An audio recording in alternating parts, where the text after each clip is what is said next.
P8, not what you wanted, I know, after yesterday. Where did the lap go away from you today? Yeah, P8 definitely not what I was aiming for today, and especially with the feeling starting the qualifying and how everything was feeling. So yeah, you know, Q3 first run, I went into turn 2 and had really sudden snap from the rear end, and then it really continued through the sector 1. Lost a lot of time, and actually same thing in the run 2. It was never there. I couldn't trust the rear end of the car, and it was something that I didn't feel in the whole qualifying before that. So I don't know what happened. So need to investigate. So for sure disappointing. No, the whole team's had problems with the rear stability of the car through testing through Bahrain. Did it feel like it had reverted back to a Bahraini type feel, or was it something different? It was something different. Now it was more in corner entries, which I've never really had before. So yeah, need to look that first of all that everything is right with the car. So yeah, it was not ideal. P11, talk us through what happened out there.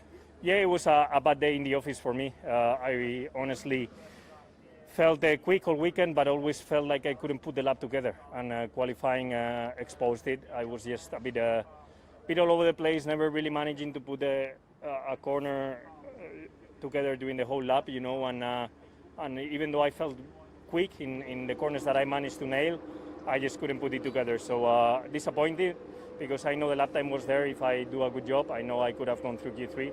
But at the same time, I think this track has exposed us a bit in terms of that I still lack a bit of mileage, a bit of understanding from the car to exactly know what to expect and to know how to extract the absolute limit of it. I know you'll be very critical of yourself from that perspective, but P11 was only half a second off P1. Does that show how competitive Formula One is this season? Yes, definitely. I mean, it's tight out there, and every single tenth counts.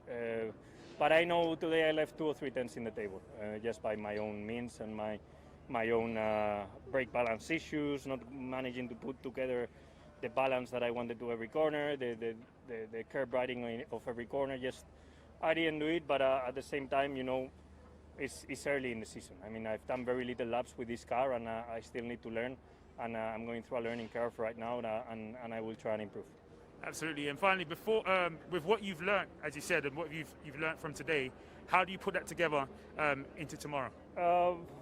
Today, honestly, there's still a bit of analysis to do. I think that I still need to have a look at a couple of things, and then into tomorrow, you know, I'm always a bit of a Sunday driver. You know, I always like doing a better job on Sunday, and I'm confident in that regard. I'm quite confident in that regard, and I'm sure I can move forward tomorrow. Lance, once again, a difficult weekend, but putting it all together in qualifying, doing a great job. Congratulations. Yeah, thanks. Just a bit of a shame Q3. We got our lap deleted there. We were P9 and then obviously P10 now. So yeah, fine margins for the track limits. So turn 9 got pinged, and that was a bit annoying, but you know, we'll get it back tomorrow. It's incredibly tight, as we know from last race into this one as well. Are you going to be able to maintain this position going into tomorrow, given those guys starting a little bit behind? Yeah, I mean, the medium tire runners tomorrow are going to be strong. There's no doubt. We have a different race ahead of us, you know, compared to them. Sainz, you know, in P11 on the medium, I'm sure he'll be strong. So we got to watch out for some other guys, but we'll see what happens tomorrow. Weather could, you know, be a bit interesting tomorrow. So we'll see what happens.